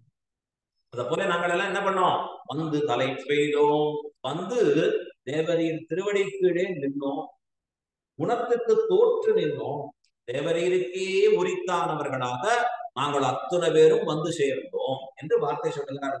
வந்து தலை பெய்தோம். இப்ப நம்முடைய எம்பெருமானிடத்துல போய் நிற்பதும் எப்படி இருக்கணும் அப்படின்னா, இந்த அந்நியார்க சேஷத்துவத்தோட போய் நிற்க வேண்டும், அடியே இருக்கிற எண்ணத்தோட போய் நிற்க வேண்டும். தேவரீருக்கு ஆட்பட்ட அடியவன்ற எண்ணத்தோட அவன் திருமுன்பே நிற்கணும். அதுதான் ரொம்ப முக்கியமான விஷயம். மனசுல ஏற்படக்கூடிய நினைவு நமக்கு ரொம்ப முக்கியமான விஷயம். இவர்களுக்கு எல்லாம் என்ன ஏற்பட்டிருக்கிறது, எம்பெருமானை அடையணுங்கிற ஆசையோட மற்ற விஷயங்கள்ல இருக்கக்கூடிய ஈடுபாட்டை தொலைத்து எம்பெருமான் திருவடி கீழ் வந்து நிற்கிறார்கள். அதான் இங்க காண்பிக்கிறார், வந்து தலை பெய்தோம் அப்படின்னு காண்பிக்கிறார். அழகா இது எப்படி இருக்குன்னா, இது ரொம்ப ஆச்சரியமா பாக்குறான். எப்படி ஆச்சரியமா பாக்குறான், கீழே பல ஜென்மங்களாக எப்படி இருந்தோமோ, இது என்ன பாக்கியம் இது, இந்த ஜென்மத்துல நமக்கு பெருமாள் கொஞ்ச நாளைக்கு வாங்கும் அப்படின்னு உட்கார வச்சு ஸ்ரீரங்கத்தை சேவிச்சு காயத்ரி மண்டபம் முடிஞ்சு வெளில வரைச்சு ரங்கநாதரும் நம்மோட வெளில வந்து உட்காரதும் உங்களுக்கு ஒரு வீடியோ ஷோ காமிக்கிறாங்க. வீடியோ ஷோனா பிடிக்குமே சுவாமி, உட்காருங்க வா, நீங்கள் இதுவரைக்கும் ஒரு 10 பிறவி என்ன எடுத்தீர்கள்னு பாருங்கள். ஆத்தா நமக்கே ஐயோ, முதல் பிறவில எப்படி இருந்தேன் லொல்லுங்கிறோம், அடுத்த பிறவிதமா வாங்குறாங்க, ஒண்ணுமே புரியல. இத பார்த்தாலே அவனுக்கு என்னன்னா தலையை சுத்திட்டு கொடுக்க, இனிமே இவர் வீடியோ ஷோ தான் வேண்டாம், வேற எது போட்டாலும் வேண்டாம். அத்தனை பிறவி அழ்வார் சொல்றாரு, எத்தனை பிறவி, பல்பல பிரிவுகளை எடுத்து போந்தேன்னா ஒன்னா ரெண்டா பெருமாள் மாறி மாறி பல பிறப்பும் பிறந்து, மாறி மாறி ஜன்ம பரம்பரைகளிலே தோல் மாறி பிறந்து நித்திய சம்சாரின்னு பேர் வந்திருக்கு. என்ன எதற்கு குவாலிஃபைடு, மீண்டும் பிறக்கிறதுக்கு தான் குவாலிஃபைடு. சில பேர் சாப்பிடறது பார்த்த உடனே சுவாமி சாப்பிடறதுக்குனே குவாலிஃபைடு அப்படின்னு சொல்றா போல, நம்ம பார்த்தோன்னே என்ன தோன்றது, சம்சாரியா இருக்கிறதுக்கு தான் குவாலிஃபைடு. ஆனா நம்மையும் எம்பெருமான் அடியவன் ஆக்கி, இது என்ன ஆச்சரியம், இது எப்படி இருக்குன்னு கேட்கிறார் பிரிவாச்சாரத்தை சாதிக்கிறார். சீதா பிராட்டி ஹனுமன் வந்த உடனே ஹனுமனை பார்த்து நீ யாரு அப்படின்னு கேட்கிறார். உடனே ஹனுமன் சொல்றான், ராம தூதனாக வந்திருக்கேன். என்னப்பா நாங்கள்லாம் மனிதர்களாச்சு, நீ குரங்காச்சு, ரெண்டு பேருக்கு என்ன சம்பந்தம், இதுல சேரா சேர்த்தியா இருக்க, உங்களுக்கும் எங்களுக்கும் எப்படி சம்பந்தம் ஏற்பட்டது அப்படின்னு உடனே அவன் கதையை சொல்றான். அவன் இப்படி எல்லாம் ஏற்பட்டது, ஓ அப்படியா, ரொம்ப ஆச்சரியம். அத போல நமக்கும் எம்பெருமானுக்கும் சேரா சேர்த்தியா இருக்கு, ஒன்னும் சேர்றா போல தெரியல, அப்படியே தான். அவர் பெருமாள் வராருன்னா தப்பிச்சு ஓடுறாங்க. அங்கே கிளம்புறதுக்கு லேட்டா, பெருமாள் புறப்பாடு சித்திரவீதி அந்த பக்கம் கட் பண்ணு வடைவடைதான் போ, அவர் பாக்குறாங்க அப்படி வரையான இந்த பக்கம் வரேன் அப்படின்னா எதிர் சூழல் கொக்கு அழுவார் சொன்னார் பாசம், பின்னாடி ஓடினா தானே தப்பிப்பார். பெருமாள் பார்த்தார், நீ வர சந்துக்கு எதிர் சந்துல நான் வரேன், அங்க எங்க போயிடுறாங்க, பெருமாளுக்கே டிவி கொடுத்து மாயமா போயிட்டாங்க, எங்க போறானே தெரியும். எதிர் சூழலுக்கு திரும்பவன் எம்பெருமான், இவன் எப்படியாவது வடச்சோடு, இவன் எப்படியாவது நான் பக்கத்துல சேர்த்து, இவ்வளவு உற்சவங்களை ஸ்ரீரங்கநாதன் பண்ணி கொண்டு இருக்காங்க, பரமத்துல இருந்தா எவ்வளவு சுத்தமா இருக்கீங்க தெரியும். தூட்டுடன் மாலைகள் தூயன வேண்டின்னு பல பேர் அப்படியே நின்றுட்டு இருப்பா காத்து. இங்க எப்படி இல்ல, கண்டரோட பண்றதுதான், அதுவே ரங்கநாதன் 5 நிமிஷம் தான் அடுத்தது மணி ஆச்சு, என்னடா இப்பதான் கொண்டு வந்து வச்ச பிரசாதம், நான் பார்க்க கூட இல்லையே, அவ்வளவுதான் பார்த்தா மாதிரி நினைச்சுக்கிறோம், சாப்பாடே சாப்பிட்டா மாதிரி நினைச்சுக்கிறோம், அவ்வளவுதான். அவர் அடுத்தது அடுத்தது அடுத்தது கிடு கிடு கிடு, சரி சரி சரின்னு கேட்டுக்கணும். நாம எல்லாம் உற்சவத்துல பாருங்க டைம் வச்சு வரும், பகல் 10 சாமி என்னால அரையர் சேவை சேவிக்க முடியும் புறப்பாடு கிடையாது, ராத்திரி உள்ள 7:30 வருவேன் சுவாமி, அவ்வளவுதான் அங்கே. ஆனா எல்லா டயத்திலும் இருக்கிறவர் யாருன்னா பெருமாள் தான். அவருக்கு ரெஸ்ட் கிடையாது, காத்தாலேருந்து ராத்திரி வரைக்கும் அவர் பாப்பார். ஏன்னா 2 மணி நேரம் வந்துட்டு உற்சவத்துல பிஸியா இருக்கேன், ரெண்டு மணி நேரம் தான் நான் வரேன், ஆனா அவர் சொல்றார் முழுக்க இருக்கேன்னு இந்த உற்சவத்தை பூர்த்தி அனுபவிக்கும்படி தூக்கமே கிடையாது அவருக்கு. ராத்திரி முடிச்சாச்சுன்னா அவர் வீண ஏகாந்தத்துல அந்த கேட்கறச்சே தூங்கினா தான் உண்டு. திருப்பி காத்தால எழுப்பிடுவா திருப்பி. இன்னும் வைகுண்ட ஏகாதசி சமயத்துல திருப்பதி சேர்ப்பாங்க 11 மணிக்கு ஆகும். 11 மணி 12 மணி. ஏன்னா அடுத்த நாளே வரலையே, டைம் ஆயிடுத்து, அவ்வளவுதான், வேற வழி, புறப்பாடு கண்டறணும் அப்படின்னா ஏன் எழுந்துடுவான். எப்படி இருக்கு அப்படின்னா ஆச்சரியம், நம்மை பெருகைக்காக அவன் இத்தனை பிரயத்தனம் பண்றான். ஒரு ஆத்மா கிடைக்குமா, ஒரு ஆத்மா கிடைக்குமா? அதனாலதான் எம்பெருமான் திருக்குறங்குடியில போய் பார்த்தேன்னா ராமானுஜர் அந்த போட்டியோட எழுந்துருக்கிற பொழுது அந்த திருக்குறங்குடி நம்பி கேட்கிறேன், நான் பகவத்கீதையை சொல்லி அத்தனை முயற்சி பண்ணேன், போற காரணமா வச்சுட்டு பெருமாள் போர் தான் காரணம். ஆனா என்னென்ன உபன்யாசம் நிகழ்த்துது, உபன்யாச காலத்தி யாராவது கிடைச்சா போர் சொல்லிட்டே இருக்கலாம். 700 ஸ்லோகம் கொட்டி தீட்டார் அர்ஜுனன், மோட்ச மார்க்கத்தை காண்பிச்சார். சண்டை புரியுன்னு சொல்றதுக்கு இவ்வளவு வேண்டியது இல்லை. ஆனா அவரை கொண்டு உலகத்திற்கு பாலை கொடுக்கணும், வேதாந்தத்துல இருந்து கலந்துருக்கிற பாலை கொடுத்து அர்ஜுனன் தான் கண்டுபிடி அவனை வச்சு கொடுக்குறாரு. ஆனா எல்லாம் முடிஞ்சு ராஜ்யம் வந்து அர்ஜுனன் சுகமா இருக்குச்சு. ஏண்டா அர்ஜுனா கீதை ஞாபகம் இருக்காங்க? எந்த கீதை சொன்னீங்கடா, எப்ப சொன்னீர்? என்னடா இது அப்படிங்கிறது மறந்து போச்சுன்னு தெரிந்தவன் உடனே எம்பெருமான் என்ன பண்றான், அவனுக்கு மறுபடியும் அனுகீதைன்னு உபதேசம் தெரிஞ்சுக்கோ, இப்படி எல்லாம் இருந்திருக்கு. ஓ அப்படியா, சரி சரி சரி, கேட்டுக்கிறேன். அவ்வளவுதான், முடிஞ்சு போச்சு.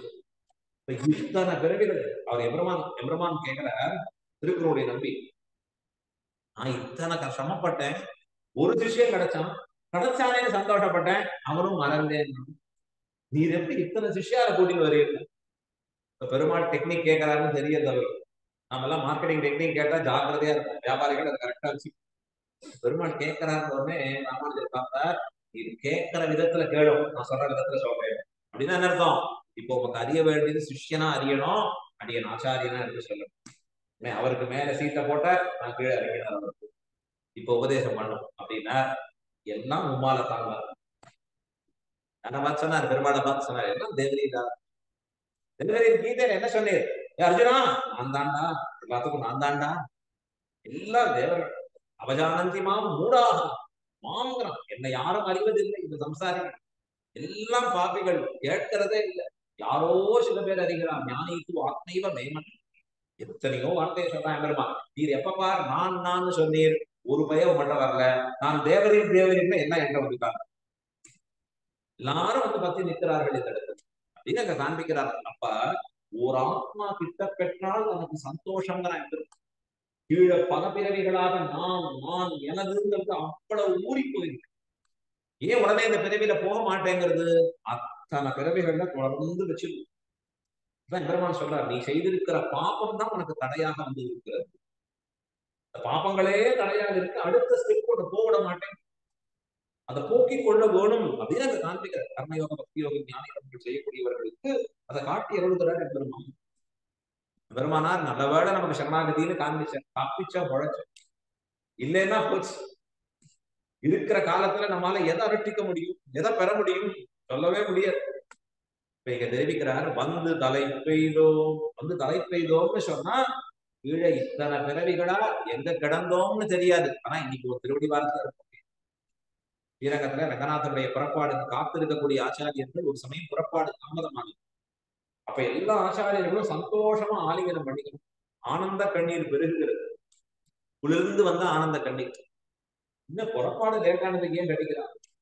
அது என்ன ஆரத்தழுவி எல்லாரும் சந்தோஷப்படுறாங்கன்னா சொன்னாங்க, இன்னைக்கு ஒரு பாக்கியம் கிடைச்சிருக்கு, இந்த கணத்தை யோசிச்சு பார்த்தியா என்ன, நமக்கெல்லாம் சர்வேஸ்வரனாக இந்த ஆத்மாவுக்கெல்லாம் சேஷியாக சர்வசேஷியாக இருக்கக்கூடிய எம்பெருமான் திருவடிகள்ல தாசர்களா இருக்கிற நாம நிக்கிறோம்.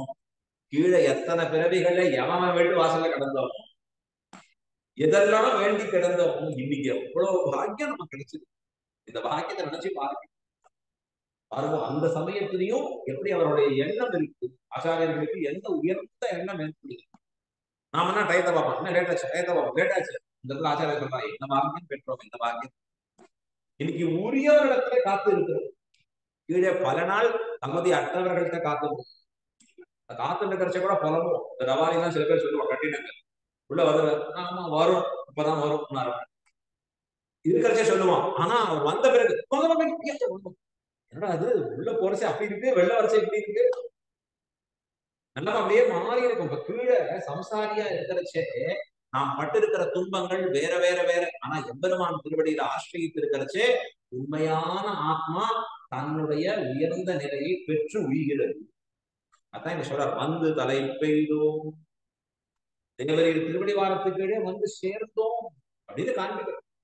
ஆழ்வார் திருமங்கை ஆழ்வார் ஆகினோம் என்று தெரிவிக்கச்சே திருமங்கை ஆழ்வார் எப்படி முன்னாடி இருந்தார்னா, ஆத்மாவை வெயிலே உடலை நடுலேட்டவர். சம்சாரத்துல போய் விழுந்து அந்த உடலை நிழலிட்டார்னா உலகத்துல இருக்கிற போகத்துல இனிமேல தன்னுடைய உடலை, இந்த உடல் போகம் எப்படி இருக்கும்னா, அப்பா ரொம்ப நாழியா நிழல் இல்லைன்னு பார்த்தேன், இது நிழல் ரொம்ப நல்ல சௌகரியமா இருக்கே அப்படின்னு நிழல்ல உட்காந்து திரும்பி பார்த்தா 5 தர பாம்பு இருக்குன்னா அந்த நிழல் சந்தோஷமா இருக்கும் அவனுக்கு. அதை போலதான் சம்சாரத்துல விழுந்து இருக்கிற நிலை. ஆத்மா எம்பெருமான் திருவடி கீழே இருக்கு. அப்படி இருந்தாதான் உயர்ந்ததுன்னு தெரிவிக்கிற நாங்கள்னா அதை உணர்ந்து வந்தோம். வந்து தலை பெய்தோம். யாரை கண்டா எம்பெருமானுக்கு ரொம்ப பிடிக்கும், எனக்கு இது வேணும் அது வேணும்னு கேட்பவர்களை காட்டிலும் நீயே வேணும் என்று வருவர்கள் தான் என்னையே உனக்கு தருகிறேன்றவரை தான் பிடிக்கும். உனக்கு இது தரேன் அது தரேன் கொடுத்துட்டேன் பார்த்துக்கோ, நாளைக்கு நீ என்ன தர போற, என்னையே உனக்கு தர வேண்டும் இப்படி நினைக்கிறவர்கள் யாரு? யாண்டால் வந்து தலை பெய்தோம். எம்பெருமான் என்ன பண்ணணும்? கிங்கினி வாய் செய்த தாமரை போலே. என்ன வேணும் உங்களுக்கு அப்படின்னா, அந்த அழகான மலைகள் இருக்கு, சிறுக சிறுக சின்னதா கண் திறந்து இருக்கிறா போலே இந்த தாமரை புஷ்பம் அப்படி மலர தொடங்குகிறது. அந்த தாமரை பூ போலே பெருமானுக்கு தாமரை அப்படின்னு சொன்னா திருக்கண்கள். யார் ஆதித்யர்கள்னா அடியவர்கள் தான் ஆதித்யர். அவர்களை கண்டா இந்த தாமரை அப்படியே மலரும். அந்த தாமரை பூ போலே, அந்த தாமரை புஷ்பம் எப்படி அழகா குளிர்ந்து இருக்கிறதோ, அது மலர்ந்து இருக்கிறதோ, அதை போல நீர் மலர வேணும். செங்கண் சிவந்திருக்கக்கூடிய திருக்கண்கள். ஏன் சிவந்திருக்கிறது? வாத்சல்யத்தாலே சிவந்திருக்கிறது. பெருமானுக்கு ஒரு உயர்ந்த குணம் இருக்கு. என்ன குணம் அப்படின்னா, ஒரு பசுவானது அன்பின்ற கண்ணிடத்திலே தன்னுடைய பாசத்தை காண்பிக்கும். எப்படி காண்பிக்கும் தெரியுமா? அதன் பேரில் நிறைய அழுக்கு இருக்கும், அப்பதான் பிறந்து விழுந்திருக்கும். தன் நாட்காலே அதை கடவை கொடுத்து கொடுத்து தானே அதை விழுங்கி அந்த கண்டுபிடியை சுத்தம் பண்ணி வைக்கும். அது போல எம்பெருமான் நம்முடைய தோஷங்களை தான் போக்கியமாக கொண்டிருக்கிறான். அதையே இனிமையாக பற்றி இருக்கிறது. அண்டாண்டாவா பிரசாதம் பண்ணலையேன்னு ஆழ்வார் சொன்னார். அண்டாண்டாவா பண்ணியிருக்கேன் பாரு, தவறு எல்லாம் தேவதைக்கு தான் சமர்ப்பணம் அப்படின்னு கிடக்கிறான் முழுக்க. அதை எம்பெருமான் போக்கியமாக கொண்டிருக்கிறான். குற்றம் கண்டு பெருவாமைக்கு வாத்சல்யம் என்றார். குற்றங்களை குன்றனைய குற்றம் செய்யணும் குணம் கொள்ளும் என்று ஆழ்வார் தெரிவிச்சார். வாத்சல்யக்கனாக இருக்கக்கூடிய எம்பெருமான் யாருன்னா திருவேங்கட மாமலையில இருக்கக்கூடிய எம்பெருமான். இந்த எம்பெருமான் தான் வாத்சல்யங்கிற குணம் பரிபூர்ணமாக நிரம்ப பெற்றதுன்னு காண்பிக்கிறார்கள். அப்ப அந்த வாத்சல்யம்ங்கிறது எங்க தெரிகிறது? அந்த குணம் கண்ட தெரிகிறது. சிவந்திருக்கக்கூடியதாலே செங்கண். வாத்சல்யத்தினுடைய பிரகாசகமாக இருக்கக்கூடிய திருக்கண்கள் செங்கண். தாமரை தாமரை, அதாவது கிங்கினி வாய் செய்த தாமரை பூ போலே செங்கண். அது எப்படி இருக்கணும்னா சிரிதே கொஞ்சம் கொஞ்சமா பட்டுன்னு பெருசா திறந்துடக்கூடாது. பெருமாள் எப்படி கேட்கிறா? கொஞ்சம் கொஞ்சமா நிதானமா கண்ணை திறக்கணும். குழந்தைக்கு ஊட்டி விடுறி அப்படின்னு சொல்றச்சே, இப்ப புதுசா அவதான் ஊட்டி வந்திருக்கான்னா ஓன்னு குழந்தை வீல்னு அழ ஆரம்பிச்சு பதறி அடிச்சு நம்ம ஓடி வரா. என்ன ஊட்டி விட சொன்னா என்ன செய்ய அழுதுன்னா, இவ்வளவு சோறு எடுத்து அழைச்சேன். ஐயோ இந்த பேர் கூட சொன்னேன். எப்படி ஊட்டி விடணும்? கொஞ்சம் கொஞ்சமா எடுத்து மெதுவா கொடுக்கணும். சாத்மிக். அதாவது எப்படி இருக்கணும் அப்படின்னா, கோடை ஓடின பயிரிலே ஒரு வாட்டம் மழை பெய்தா போய். கோடை ஓடி இருக்கக்கூடிய பயிர் இருக்கு, அதனால வறண்டு போயிருக்கு. அதுல ஒரு வாட்டம் மழை பெழிஞ்சு அதுக்கப்புறம் அது நன்னாயி திருப்பி அப்புறம் மழை பெய்யும். அத போல நிதானமா எப்படி இருக்கணும்? செங்கண் சிரிச்சிருது. சாத்மிக். நாங்கள் ஜெரிக்க உள்ள வாங்க நிதானமா பெற வேண்டும். முழுவதுமா தரதா பெற முடியாது இல்ல. அதனால நிதானமாக சிரிச்சிருதே. எம்மேல் விழியாகும், எங்கள் மேல் நீர் விழித்தருளாகும். விழிக்க கூடாதா அப்படின்னு கேட்கிறாரா? விழித்தருள வேணும் என்கிற பிரார்த்தனையாக எம்மேல் விழியாகும். அது எப்படி இருக்கணும்? முதல்ல திருக்கண் மலர தொடங்குகிறானே, இந்த கண்ணை எம்பெருமான் அப்படியே விழிக்க தொடங்குகிறானே, அந்த முதல் ஸ்பர்ஷம் தொடங்கி பார்க்கணும். நிதானமா பார்க்கணும். செங்கன் சிரிச்சிருது எம்மேல் விழியாவோ. அது எப்படி இருக்கு அப்படின்னா, திங்களும் ஆதித்யனும் எழுந்தார் போல், சந்திர சூரியர்கள் எழுந்தா போல இருக்கிற கண்கள். என்ன சந்திர சூரியர்கள் அப்படின்னா, எதிரிகளுக்கு வெப்பத்தை கொடுப்பதாகவும் அடியார்களுக்கு குளிர்ச்சியை கொடுப்பதாகவும் இருக்கிற திருக்கண். எதிரிகள் பார்த்தா புசிக்கு போயிடும், அடியார்கள் பார்த்தா குளிர்ந்து இருக்கும். திருக்கண்களே டூயின் ஒன்னா இருக்காங்க. இரண்டு காரியத்தை பண்றது ஒரே சமயத்தில். அடியார்களுக்கு சந்திரனை போல அழகான குளிர்ச்சியை உண்டாக்கி எழுதுகிறது, எதிரிகளுக்கு எம்பெருமானுடைய மேன்மையை வெப்பத்தை கொடுக்கும்படியா இருக்கு. அப்ப திங்களும் ஆதித்யனும் எழுந்தார் போல், அவர்கள் எழுந்திருந்தா எப்படி இருக்குமோ அதை போல. ராமர் எப்படிப்பட்டவரா இருக்கார்? சந்திரனை காட்டிலும் குளிர்ந்தவரா.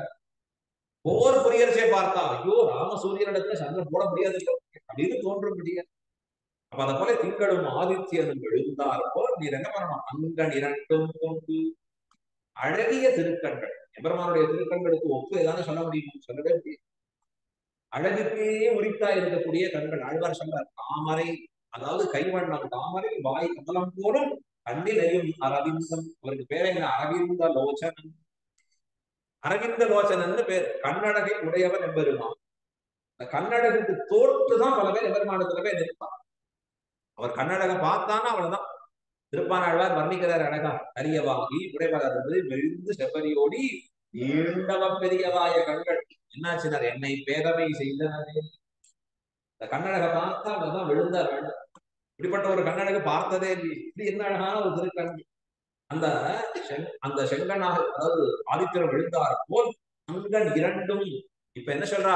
இரண்டும் கொண்டு நோக்குதியே நீர் பார்ப்பாய் ஆகி அப்படின்னா, இப்ப பூர்த்தியா தரிசனம் பெற அளவுக்கு தயாராயிடும். எப்பவுமே யாராவது விரதம் இருந்தா அடுத்த நாள் உடனே சாப்பிடக்கூடாது. முதல்ல கொஞ்சம் கொஞ்சமா அதுதான் பிரதேசம் பண்ணுவா, தீர்த்தம் எடுத்துப்பா, அதுக்கப்புறம் சின்ன நீராகாரமா எடுத்துப்பா. சில பேர் ரத்தங்கள் இருக்கிறதோ இல்ல பட்டி இருக்கிறதோ இருந்துட்டு உடனே அப்படியே சோறு எடுத்து அடையக்கூடாது, போச்சு கெடுதல்.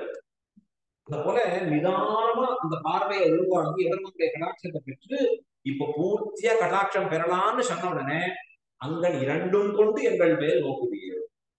எங்கள் மேல நீங்க பூர்த்தியா இப்ப கடாட்சம் பண்ணலாம், நாங்க பெறுவதற்கு தயாராயிட்டோம். நோக்குது ஏன்னு சொன்னாலே நோக்க வேணும் தான் சொல்லணும். அப்படின்னா எம்பெருமானிடத்திலே பிரார்த்திக்க தான். கொடுக்கிறதும் கொடுக்காததும் அவரிஷ்டம், அன்னிஷ்டம். அது சரணாகதி பண்ணான் லக்ஷ்மணன். அவன் வா கூட என்னோட ஊரார் எல்லாரையும் அழைச்சிட்டு போனான். அங்க இருக்கிற ஊரார் மட்டும் இல்லை, அங்க வாழக்கூடிய மாடு ஆடு எல்லா கூட்டத்தையும் அழைச்சிட்டு போனான். புல் பூண்டுகள் உட்பட எடுத்துட்டு போனான். ஏன்? ராமா உன்னை பிரிந்து வாடி இருக்கிறது காட்டினான் பரவ. நான் மட்டும் இல்லை, அவன் நினைச்சுக்கிறான் நான் போல. சரி, நான் ஒருத்தன் சொன்னா தள்ளிடுவான், எங்களுவான் கேட்க மாட்டான்.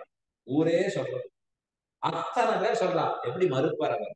பார்க்கலாம் அப்படின்னு போய் நின்று கதறான். பரதன் அவர் திருவடிகளை சாட்டாகமா விழுந்தான். என்னால இனிமே முடியாது, பிள்ளாய் நீ என்னை நிர்பந்திக்கல் ஆகாது. அவ்வளவுதான் ஒரு வார்த்தை சொன்னார். நீ என்ன கப்பல் பண்ண முடியாது குழந்தாய், இந்த பாந்தகையை தர, நீ போய் ராஜ்யம் பண்ணு. அவ்வளவுதான்.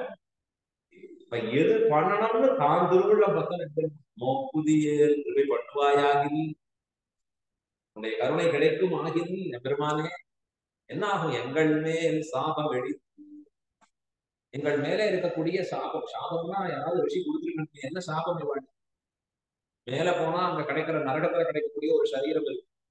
அத போல சாபம் விட்டா அந்த சாபத்தை அனுபவித்தே அற வேண்டும்படியாக இருக்கிறது. அத போலதான் இங்க இந்த உலகத்திலே இவர்கள் படுகிற துக்கம், இந்த துக்கமும் சாபம் போல அனுபவித்தே தீரும்படியா இருக்கு. அந்த துக்கமானது எப்ப தொலையும்னர்? எம்பெருமான் நோக்கினானாகில் அந்த துக்கம் தொலையும். எங்கள் மேல் சாபம் இழிந்து, எங்கள் மேல் இருக்கக்கூடிய சாபமானது தொலைந்து நிற்கும். மேல யாதனா சரீரத்தை போல மற்ற ரிஷிகள் கொடுத்தா சாபத்துல ஏற்படக்கூடிய அந்த தாபம் போலேதான் எம்பெருமானை பிரிந்ததாலே ஏற்படக்கூடிய துக்கம். அது எங்கள் மேல் சாபம் இழிந்து. எப்போ போகும்னு சொன்னா உன்னுடைய குளிர்ந்த கடாட்சமானது எங்கள் மேல் பட்டால் அது தொலைந்து போகும் என்று இந்த பாசுரத்திலே மிக அழகாக எம்பெருமானிடத்திலே பிரார்த்திக்கிறான். நாமும் அவனுடைய திருநோக்கை பிரார்த்தித்து பூர்த்தி பண்ணுவோம். அவனுடைய திவ்ய கடாட்சம் நம்மேலும் பட வேண்டும் அப்படிங்கிற பிரார்த்தனையோட பூர்த்தி பண்ணுவோம். மீண்டும் ஒரு முறை இந்த பாசுரத்தை எல்லாருமா சேர்ந்து சொன்னாங்க பண்ணுவோம். அங்கண்மான் ஞானத்தரசர் விமான பங்கமாய் அங்குனின் பள்ளி கட்டில் கீழே சங்கம் இருப்பார் போல் அங்கு தலைக்கு இதோ வாய் செய்த தாமரை பூ போலே சிங்கண் சிரிச்சிறிதே எம்மேல் விழியாவோ திங்களும் ஆதித்யனும் எழுந்தார் போல் இங்கனிரண்டும் கொண்டு எங்கள் மேல் நோக்குதியே எங்கள் மேல் சாபம் இழிந்தேலோ எம்பாவாய் இந்தாள் திருவடிகளே சரணம். பெரியவாச்சான் பிள்ளை திருவடிகளே சரணம். அழ்வார் திருவடிகளே சரணம். எம்பெருமானார் திருவடிகளே சரணம்.